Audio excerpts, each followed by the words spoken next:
I made an alter ego as a joke 10 years ago, and now he shows as a tenant on our credit reports and will potentially prevent us from buying our dream home. So, technically, it was not today, but today was the day I realized how extensive the issue is. To back up about 10 years, I created this fake persona as a joke to fuck with my boss at the time, who had a good sense of humor but was insanely gullible. He was frantically trying to hire for a sales position and wasn't getting any applicants and said I'd hire about anyone right now, so I said okay. I created this ridiculously outlandish but believable resume with a bunch of funny titles and job responsibilities for this Southern named Ricky, who is the assistant to the VP of local janitorial operations at Chuck E. Cheese and was a semi-retired rock star and an ex-pit stop mechanic for Dale back in the day. I created a whole crazy backstory on a cover letter and applied for the job, but made it sound almost believable. I even went as far as to trim my beard down to a Hulk Hogan mustache. And I have this surprisingly realistic mullet wig I used for a Joe Dirt costume in middle school, and sent him an email a few days after applying with a really cringe candid headshot my girlfriend at the time took and sent it to him. In the emails, I told him I was going to roll up to the office soon on the spot for an interview because he would have been stupid not to hire me. He had no idea it was me, so I started fucking with him even more and calling his office phone doing my deep Southern accent. Not hard because I grew up in the South and have an accent in me.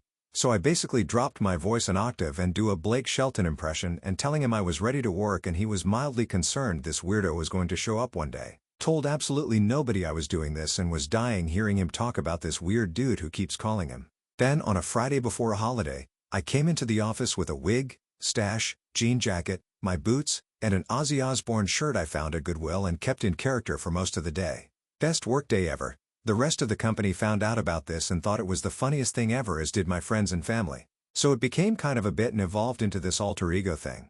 We had this office that was repurposed as a storage room nobody went into, and they put a nameplate on the door for Ricky. And from what I understand, that was Ricky's office for several years even after I left. From there, I created a Facebook page, LinkedIn, Instagram, YouTube, etc., over a period of several years. I just post stupid poop here and there like crazy redneck stories he had in horrendous grammar, random YouTube videos, and just random stuff. It's become like a lure at this point, and I've just kept it going because I've had fun with it.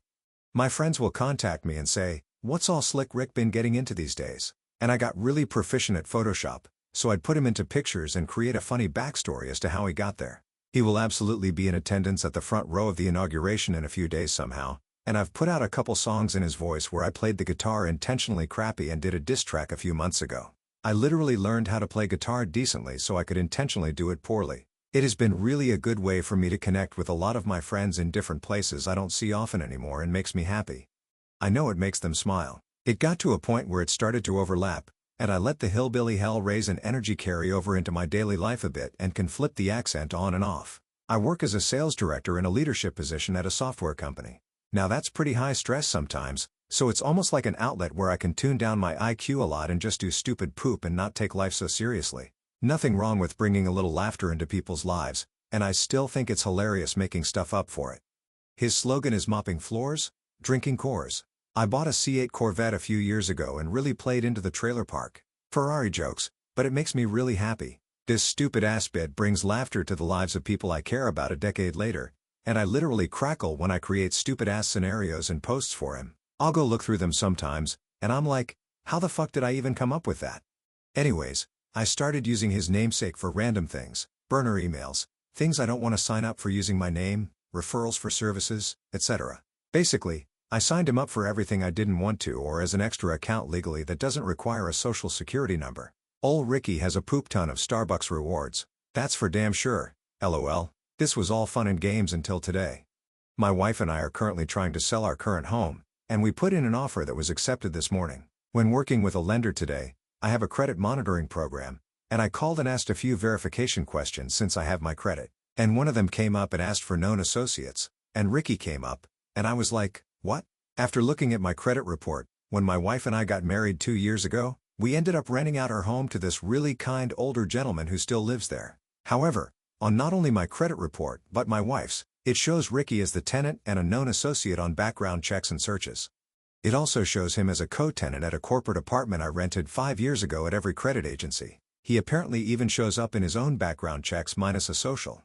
I'm assuming this is due to data mining poop, But this is specifically problematic because when I brought this up to our lender and said, that's a problem as we intend to keep the rental, somehow, our actual tenant doesn't even show up for them.